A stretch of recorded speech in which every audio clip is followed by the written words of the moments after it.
Hi, I'm Talina. I was banned from my own sister's wedding because my mother said I'd ruin the atmosphere. But they didn't know. 32 years ago, I signed a paper that saved the family cabin while they were busy toasting Romy as the golden child. They toasted, I protected, and the truth I buried, it shattered more than just glass when I finally let it out. So before we dive in, tell me, what time are you listening and where are you tuning in from? Because this isn't just a story. It's the kind that makes you ask, what would you have done if your own mother chose a lie over you? Sunday brunches at my mother's place always had a certain quiet cruelty to them. The napkins were always folded into swans, the mimosas bottomless, the silverware gleaming. But the atmosphere, brittle as glass. That particular Sunday in early spring, her patio was packed. Aunts, uncles, cousins I hadn't seen since Christmas were squeezed around the long table overlooking her manicured garden. Croissants flaked, laughter buzzed, and the scent of citrus cleaner clung to everything. I was halfway through my coffee when Aunt Terry piped up, waving her phone. "Just RSVP'd to Romy's wedding. The site's so fancy, like Vogue meets Pinterest." My hand paused mid-air, spoon hovering above my fruit cup. "Wedding site?" I asked. She blinked. "You didn't RSVP yet?" I laughed lightly. "I haven't received an invitation." The entire table stilled, and then Romy's voice, crisp and unapologetic, sliced through the air like she'd been waiting for this moment. "That's because you're not invited, Talina." I blinked. My mother didn't flinch. She calmly raised her champagne flute, the glass catching the morning sun. "It's better this way, darling. Let's not pretend otherwise." The swan napkins may as well have turned into knives. No one looked at me directly. One cousin coughed. Someone else reached for jam. It was as if my humiliation had been pre-planned, choreographed like one of Romy's childhood pageants. I cleared my throat, managing a nod. "Excuse me," I murmured. As I stood, I felt dozens of glances grazing my back, no one meeting my eye, but all of them watching. By the time I made it to my car, my face felt stiff, like it was holding together 1,000 pieces that wanted to fall apart. I climbed in, shut the door, and let my breath finally escape. It rattled through me. That's when I heard it, just outside the passenger window, low and not meant for me. "It's always her, drama queen." I didn't look to see who said it. Instead, I reached into my purse for my keys and paused. There it was, the small brass key to the family cabin. I'd kept it with me for over 3 decades. The key was smooth now from years of fingers brushing it, like a talisman I didn't know I needed. Staring at it, I whispered, "So this is how it's going to be." My heart thudded, not from surprise anymore, but from something harder, something older. The cabin. That word alone cracked open a memory I'd kept preserved like amber. 1993. I was 8. It was late afternoon, golden light spilling through the tall pines. I was kneeling beside my father in the cabin's little workshop. He was staining wood panels, and my hands were stained too, clumsy, sticky with varnish. "One day," he said, "this place will be yours to care for." I remembered the pride in his voice, the way he looked at me, not through me, not past me, at me.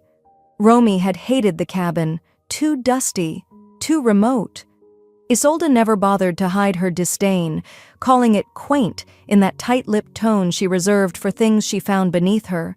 But that weekend, that cabin had felt like mine, ours, a secret no one could taint. "Yours to care for," I murmured now, tracing the ridges on the key. Growing up, Romy was always the gleaming one. Sparkling dresses, fake eyelashes by age 7, a rotating closet of special occasion shoes. She called me Forest Girl in private. Isolde called her the Light. Me? I was the shadow. At school, I was the one who brought home report cards covered in A's. But Romy? She brought trophies and flowers. I remember once, at a family gathering, she twirled in a new dress and everyone clapped. That same night, I showed Mom the poem I'd written. She skimmed it and said, "Don't be so sensitive." No one ever called Romy sensitive. That evening, back home, I poured myself a glass of wine and sank into the couch. The wedding was 3 weeks away. My sister, my own blood, had not only excluded me, but weaponized the silence. And my mother? She'd poured the champagne on top. My phone buzzed. Aunt Moira. She rarely called. I answered. Her voice was low, urgent. "Thalina," she said, "I thought you should know. Romy's not just rewriting the guest list, she's rewriting the family legacy." I sat up straight. "What do you mean?" But the line went dead. No explanation, no follow-up. I stared at the screen for a long minute, then moved to the bookshelf. My fingers found the old leather folder tucked behind a row of recipe books no one had touched since Dad passed. I pulled it out, heart pounding. Inside was the title deed to the cabin, my father's signature scrawled at the bottom, and tucked behind it, an envelope, sealed, addressed to me in my father's handwriting. I didn't open it that night, but I didn't put it back either. I didn't sleep much that night. I left the envelope on the kitchen counter, unopened but impossible to ignore. It sat there, quiet and heavy, like a loaded question. At dawn, when the street outside was still silent and the pine trees dripped with dew, I stood in front of it again, and this time I opened it. The letter was dated September 3rd, 1994. "If anything happens to me, this place is yours to protect." His handwriting was unmistakable, tight, angular, as if every letter had to fight for its space. Tucked behind the letter was a document, a notarized title deed stamped by the Deschutes County Clerk, listing me, Thalina Weston, as the sole beneficiary and caretaker of the family cabin. The county stamp wasn't faded, the notary's seal was clean, legal, binding. I had never seen it before. Why didn't anyone ever tell me? Why had Mom never mentioned it when we sorted his papers after the funeral? Why had Romy— No, forget Romy. I already knew the answer with her. I poured myself a coffee I didn't drink and drove straight to the county office. The clerk was a middle-aged woman named Trish, with a tired expression and red nails that clicked against her keyboard. She looked up as I slid the paper across the counter. "Hi?" I said, trying to keep my voice steady. "I'd like to verify a deed." She examined the document with practiced indifference, then tapped a few keys. After a few seconds, her brows pulled together. "According to our system, the property was transferred in 2011 to Isolde Weston." I stared at her. "Transferred? What?" She shrugged, like this happened all the time. "Your mother brought in updated documents, looked official, supersedes any previous version. My father passed in 2008. She glanced at me, then back at her screen. "Well, yeah, but this transfer was filed 3 years later. Not unusual. Families tidy up paperwork all the time." "Families? Sure, just families tidying up. When I got back home, I didn't even take my coat off. I went straight to the hall closet, dragged out the old file box I hadn't touched in over a decade. It still smelled like cedar and dust. I rifled through tax folders, birth certificates, yellowed school awards, until I found it. A photocopy of a credit union application, Bend Financial. In the section marked Assets, the cabin was listed under collateral. Guarantor, Romy Weston. Loan amount, $75,000. Date issued, February, just 2 months ago. My chest burned. Romy had used the cabin, the one Dad left to me, as security for her wedding loan. And she didn't even invite me to the wedding. I sat on the floor, the box of papers beside me, and picked up the letter again. "This place is yours to protect." I had heard those words so many times growing up. I thought they were about love, legacy, something poetic. But now I heard something else in them. I heard a warning. I should have protected it sooner. The phone rang. I didn't check the screen. I just picked up. "Aunt Moira," I said before she could speak, "I need to ask you something. Did you know Romy took out a loan using the cabin?" There was a long silence. Then her voice came, quiet, tight. "You're not the only thing she's rewriting, Thalina." "What does that mean?" Another pause. "You have no idea what your mother buried with your father." My blood went cold. What did she bury? But the line had already gone dead. I stood in my hallway, hand still holding the phone, and stared at the old deed now back on the counter. Outside, the sky was starting to darken. Evening had crept in while I hadn't noticed. I grabbed my coat, slipped the deed into the glove compartment, and dropped a small voice recorder, one I'd used back in college for lectures, into my coat pocket. I was going to the cabin. The road narrowed as I climbed higher into the mountains.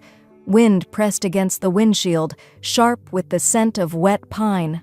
I hadn't driven this way in years, but my hands knew every curve, every rise, like muscle memory.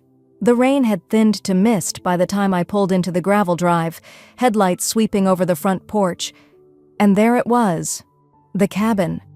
It stood quiet beneath a canopy of old firs, the porch light casting long shadows. I cut the engine and sat still, letting the silence stretch. My breath fogged the glass. I reached into the glove compartment, felt the smooth paper of the deed, and let my hand rest there for a moment before grabbing the recorder from my coat pocket. The gravel crunched under my boots as I stepped out. What I didn't expect was light already glowing from the kitchen window. I froze. Every instinct screamed to leave, but I moved forward, jaw set, heart racing. Inside, I found her. My mother was standing at the dining table, sifting through plastic tubs. White ribbons and centerpieces spilled out around her like debris from a storm.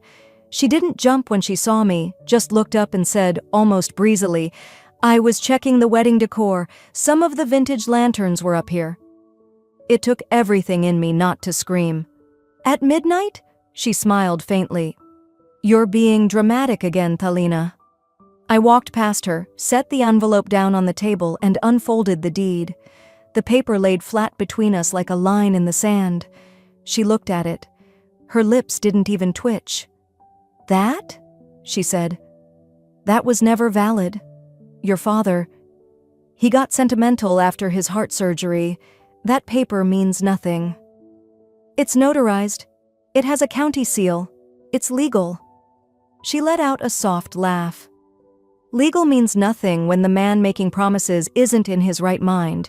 You know how he was so emotional." I stared at her, stunned. "You're saying he didn't know what he was doing?" "I'm saying he made a lot of promises he couldn't keep, especially when it came to you." There it was. The mask had slipped. I reached into my coat pocket and pressed record on the device without a word. "Say it again," I said, my voice low. "Tell me the deed wasn't real." Her eyes flickered, catching the red light on the recorder.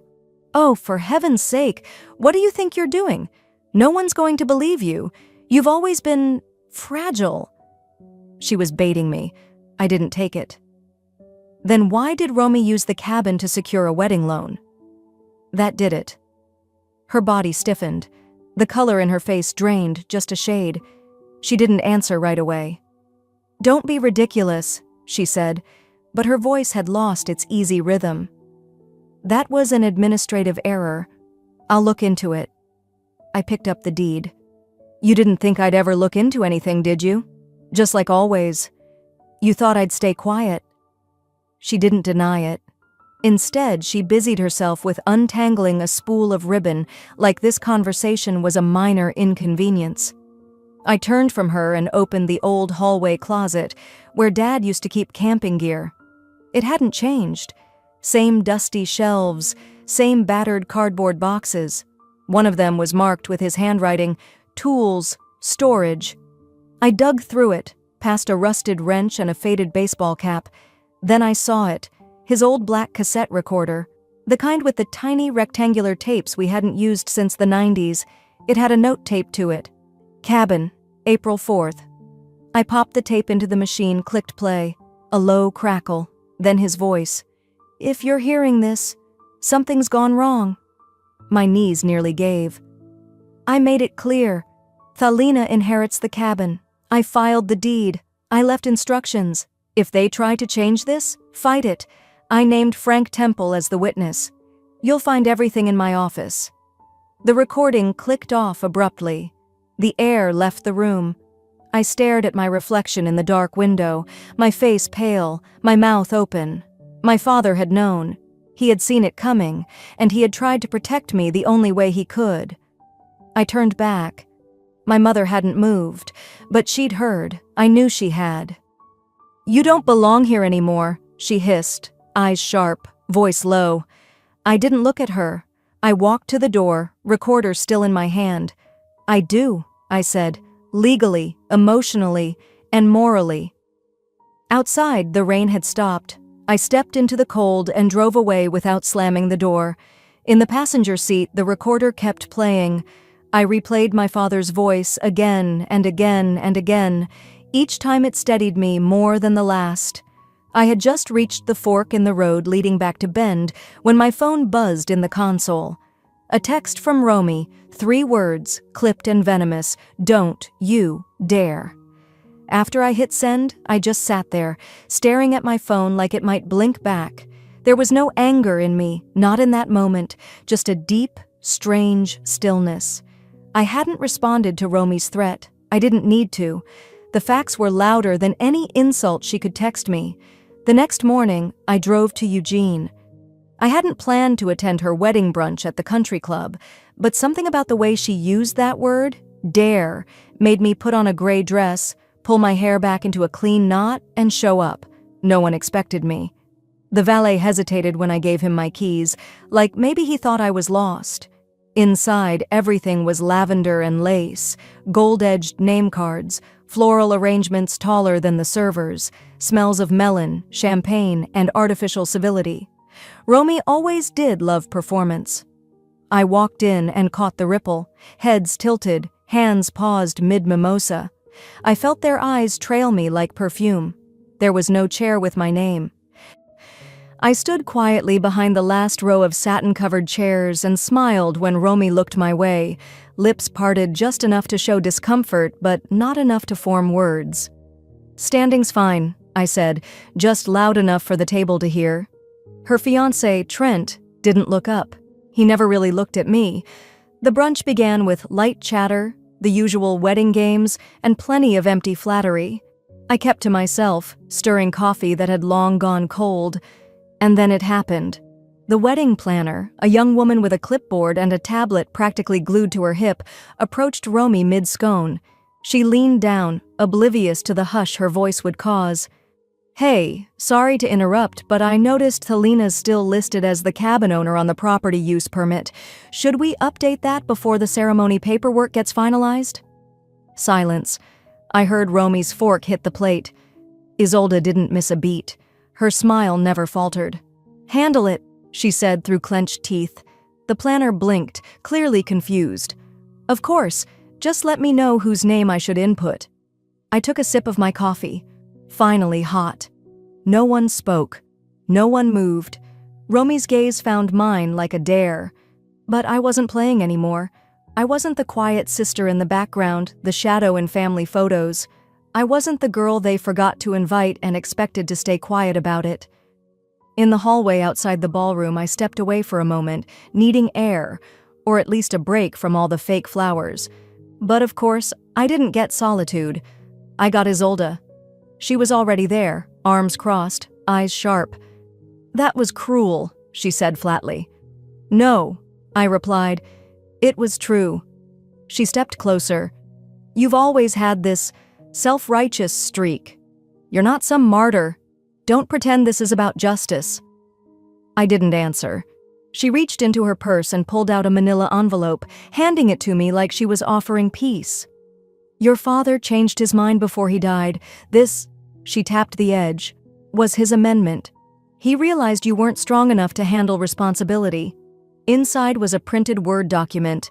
No signature, no date, no notary. I glanced at it and handed it back.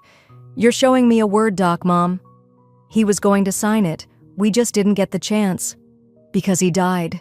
And you've spent every moment since rewriting the parts of him you didn't like. Her mouth tightened. "Do you think this makes you look noble?" she asked. "Dragging your sister through mud? On the week of her wedding?" I didn't flinch. She dragged herself. I left her standing there and walked out to the patio. Later that afternoon, as I sat in the car outside a small coffee shop, my phone buzzed with a new email. It was from the HOA. Subject: Venue Usage Confirmation. Legal Ownership Inquiry. Dear Ms. Weston, as per our records and your submitted documentation, the owner on title for the property in question is you. Please confirm whether you approve use of the venue for the scheduled event. Respectfully, Ellen Vickers, HOA Board Chair.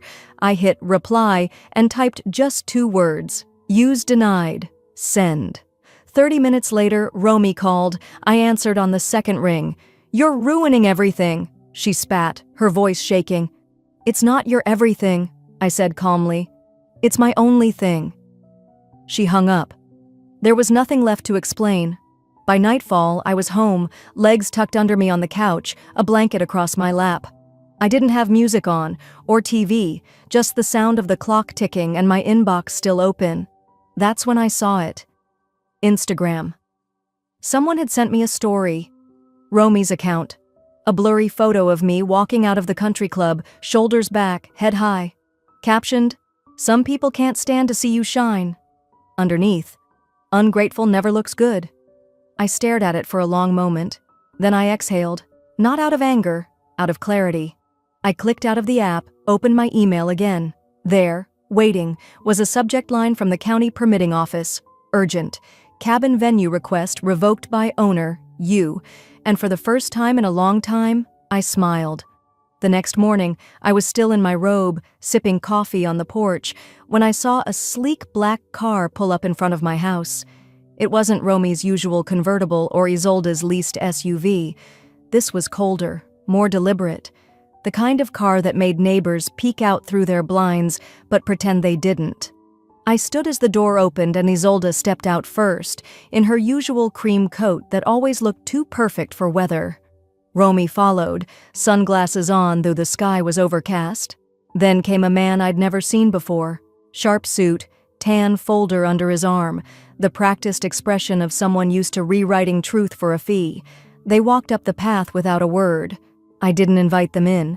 I simply stood, arms crossed, and waited. "This isn't how we wanted it to go," Isolde began, voice syrupy, controlled. "No?" I asked, "because from my view, it looks exactly like how you planned it." The lawyer cleared his throat. "Ms. Weston, we're here regarding the cabin property. We're asking you to sign a release acknowledging the informal custodianship transfer your father made verbally before his passing." I held out my hand. He placed the folder in it. I opened it slowly, scanning. This is a legal document stating that I was just holding the property for family use, that it was always intended to revert to your client, Romy, upon her marriage? "Yes," he said simply. Romy chimed in, "Dad told me you knew that you understood it was temporary." "No," I replied, flipping to the signature page. "He told me it was mine, in front of a notary, twice." I stepped aside and opened the door, waving them into the front room. "Come in. I think you'll want to see something." Inside, I pulled the accordion folder from the desk drawer I hadn't touched since last night. I laid out the papers like a dealer at a blackjack table, one after another. The notarized deed, the county filing receipt, the scanned letter with his signature dated 3 weeks before his final surgery, and the photograph. Me, my father, and a notary sitting outside the cabin porch, his hand on mine, the document in front of us. I turned to the lawyer. "You said he made a verbal arrangement.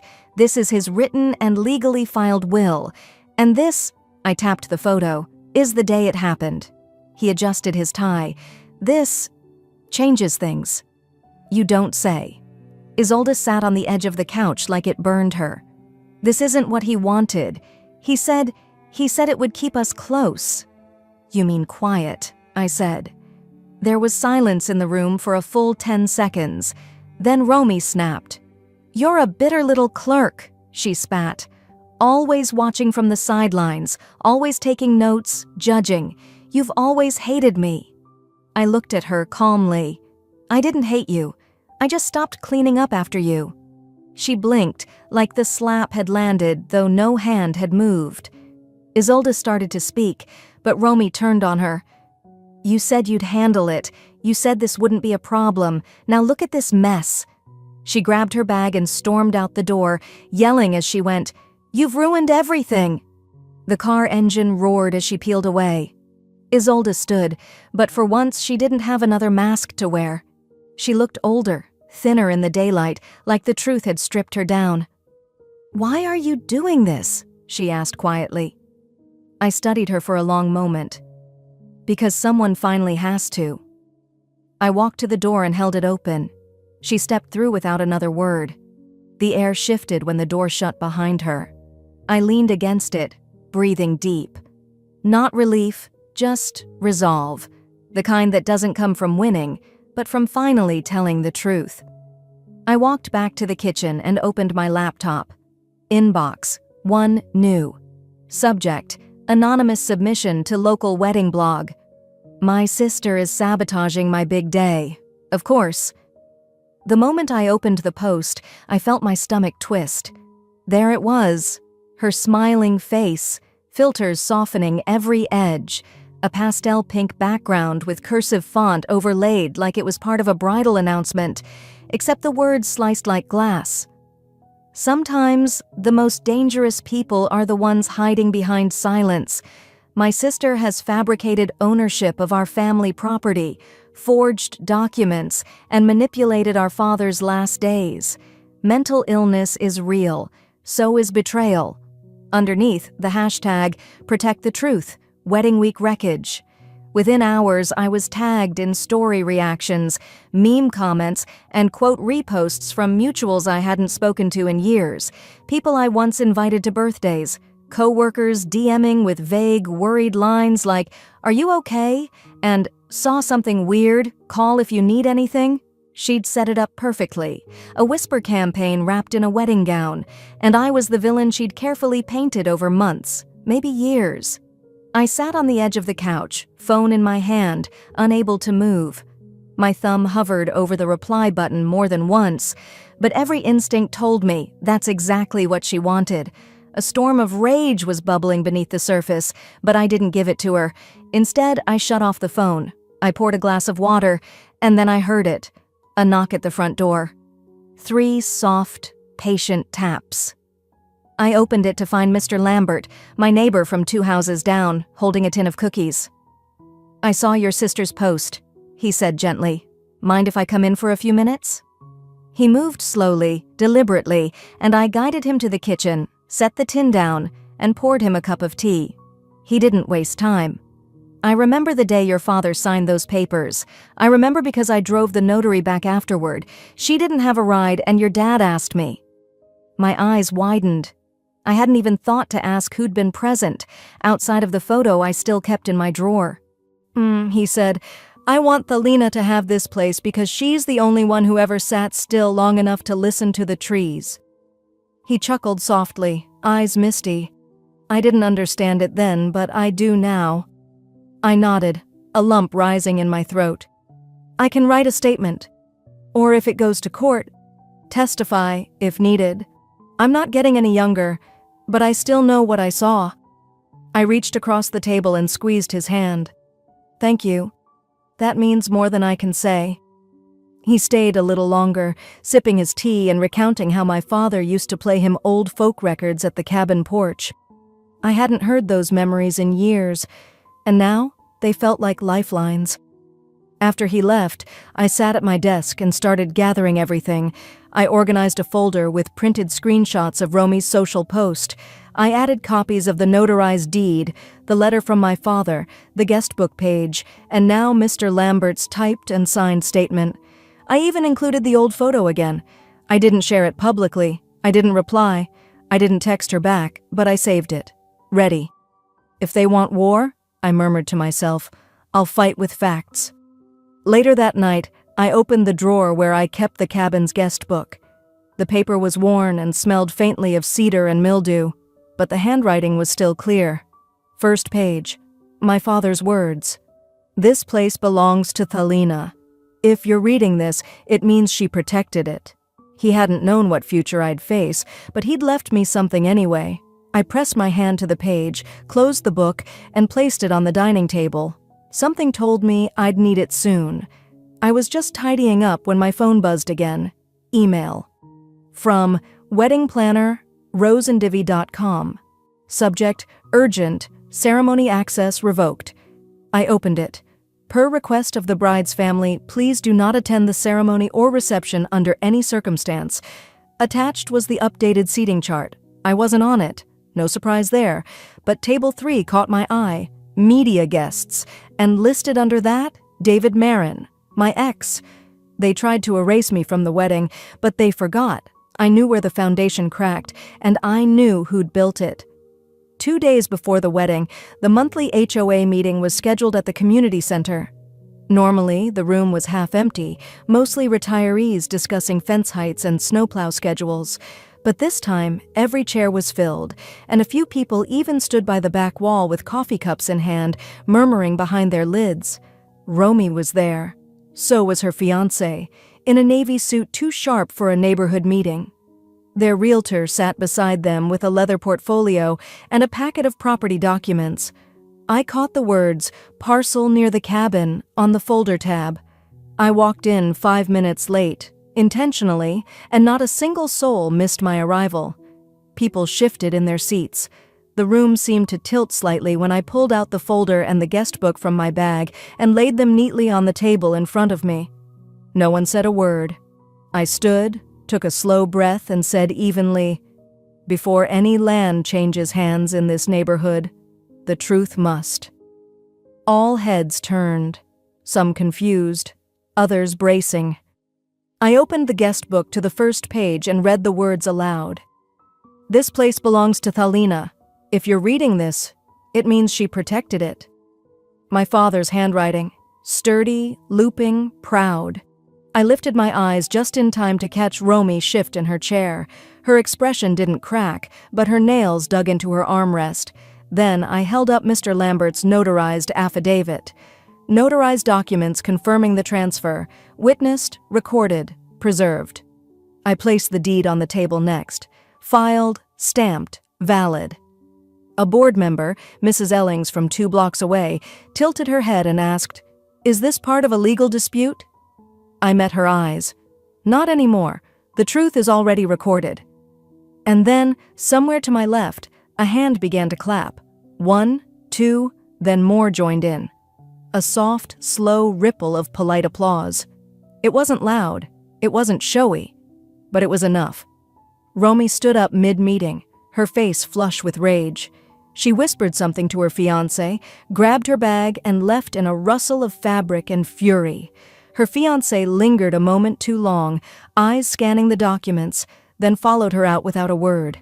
The meeting resumed awkwardly, but no one brought up the land transfer again. The realtor looked like he wanted to sink through the floor. That night, back at home, my phone lit up with a name I hadn't expected. Aunt Georgia. Her message was brief. "I'm sorry. I always knew he left it to you. I should have spoken up sooner." A few minutes later, a cousin I barely spoke to anymore sent a voice note. "If you need me to write anything or talk to anyone, I will. I remember how much time you spent up there with Uncle." The tide didn't roar in. It shifted, quietly, with grace. I was about to turn off my phone for the night when someone forwarded me a screenshot, another update from Romy on her story, white background, black text. "Just because someone claims a property doesn't mean they belong in our family." But below it, one comment. "But she does." Username, Richard Harlan 54, my godfather. I stared at it longer than I should have, heart pounding with a strange mix of grief and gratitude. They were still trying to take the frame, but pieces of the truth kept bleeding back through. The next afternoon, I was at home sipping lukewarm coffee, half reading the same email for the 3rd time, when a knock came at the door. I opened it to find a man I recognized instantly, the wedding photographer. Young, bearded, clearly uncomfortable. "I was told not to give you these," he said, holding out a thick, unmarked envelope. "But I think they're yours more than hers." He handed it to me, nodded once, then walked back to his car without waiting for thanks. Inside the envelope were photo prints, cabin, pine, wood grain, and a girl in gray standing by the door. One shot showed my father's hands resting on my shoulders. Another captured a moment I didn't even remember, me laughing beside him, notebook in hand. They tried to cut me out of every frame, but what they didn't know was that I'd already printed my own version. They tried to cut me out of every frame, but what they didn't know was that I'd already printed my own version. It was early, the kind of quiet Oregon morning where mist still lingered on the window panes, soft and uncertain. I stood in my living room, the envelope from the photographer open on the kitchen counter. The pictures were spread out carefully, each one like a heartbeat from a time when I still thought love in a family was unconditional. The cabin's wood-paneled walls glowed in warm tones in the photos. There was my 21st birthday, my father smiling, cake half cut, and me, with one hand resting on a legal pad. But it was the handwritten note on the back of one photo that made me sit down. To Thelina, for what you saved. The next image caught me mid-laugh, pen in hand, next to Mr. Lambert, the notary stamp visible in the frame. My father leaned over the table, handing me the deed. Proof, not rumor, not memory, undeniable full-color proof. I looked at them until the edges blurred from unshed tears. They hadn't just tried to erase me, they'd edited history, but they forgot who'd built it. At 9:06 a.m., an email pinged in. Subject, legal outcome, HOA land dispute decision. My breath held as I clicked. After final review of registered documents and recorded affidavits, the HOA affirms that the legal title to the cabin remains with Ms. Thelina Marin. All pending land transactions involving this property are null and void effective immediately. Below it, a reply all from one of the committee members. Rightful owner, glad it's resolved. There were no follow-ups from Romy, no emails from our mother, nothing from their lawyer. Silence, finally, was on my side.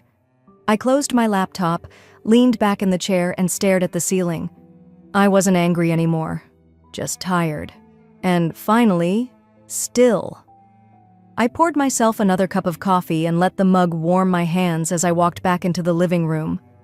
I wasn't expecting to feel anything else that morning until I saw the little voicemail icon blinking on my phone, an old recording buried deep in my saved messages from 7 years ago.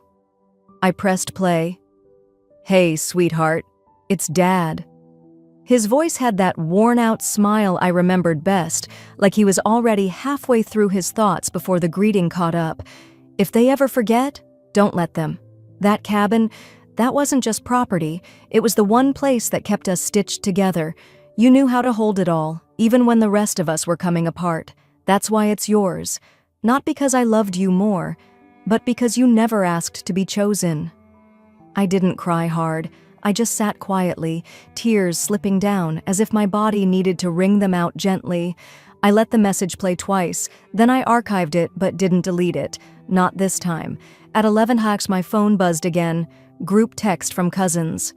Cousin Ellie, we were told not to mention your name at the wedding today. Another chimed in. Just stay out of it, please. I smiled to myself. Not with bitterness, not anymore. I typed back, don't worry, I already spoke my truth. Then I tossed my phone in my bag, laced up my hiking boots, and grabbed my keys.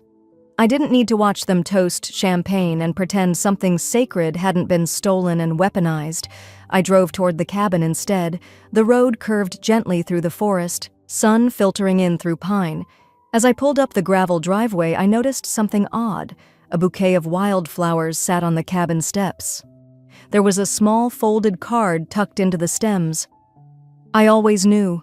I just didn't speak. Aunt Lorraine. I stood there for a full minute, thumb brushing over her name. She'd never defended me, never attacked me either. She just watched. Quiet. Until now. But what caught my attention wasn't the note. It was the second car, parked just up the hill, a silver Subaru. Someone was still inside. They hadn't moved, and I had the feeling this chapter wasn't closed after all. I thought I'd closed the chapter, but one more visitor was about to walk back into my story. The car door eased open with a slow creak. Aunt Lorraine stepped out, her coat pulled tight against the breeze, a tin box cradled in her arms like something fragile.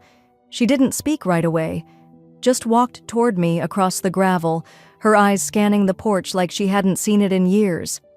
"I almost didn't come," she said finally, standing beside me, "but I couldn't keep this anymore." She held the box out. "I think he meant it for you." We sat on the steps of the cabin while I opened it. Inside were papers yellowed at the edges, corners curled from time and humidity, receipts from when the cabin's roof had been replaced, the first draft of the deed application, my father's handwriting unmistakable, a few letters folded carefully in envelopes marked simply, "For T." I unfolded one. "The others will celebrate Romy," it read, the ink pressed deep like he'd been holding the pen hard. "But Thalina, she's the reason we even had something to celebrate." I closed my eyes, letting that truth land in places no apology ever had. Aunt Lorraine spoke again, quieter now. "He told me you used your college fund that year after his stroke, paid the back taxes when no one else even noticed the county's letters."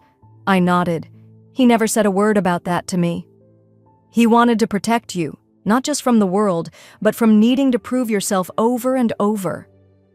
That afternoon, the wedding went on without me. A friend texted a blurry photo of Romy raising her glass, smiling like nothing had cracked, like she hadn't built her big day on the edge of someone else's silence. "To loyalty," she toasted. But not everyone clapped. Some of the guests had already seen the HOA announcement. The whispers had started. A few left before cake. No accusations, just exits. Quiet ones. The kind that say more than a speech ever could. Back at the cabin, I slipped a folded note inside the doorway and left it sitting on the entry table where my father used to keep his flannel caps. This was never about revenge. It was about truth. You erased me. I just lit a light so you'd see what you were missing. Then I turned the key in the old brass lock for the last time that day. The door clicked shut behind me like a period at the end of a sentence I didn't have to rewrite anymore. I took the mountain road back slowly, no destination in mind, just breathing. Somewhere along the highway, a roadside diner blinked in neon, still open despite the hour. I pulled in to stretch my legs. As I passed the window, I saw someone had folded a napkin into the shape of a leaf, just like Dad used to do when I was little. Always when things were too quiet at the table, always when Mom wasn't looking. A small smile tugged at the corner of my mouth. It wasn't much, but it was enough. They kept the spotlight. But I walked out with the roots,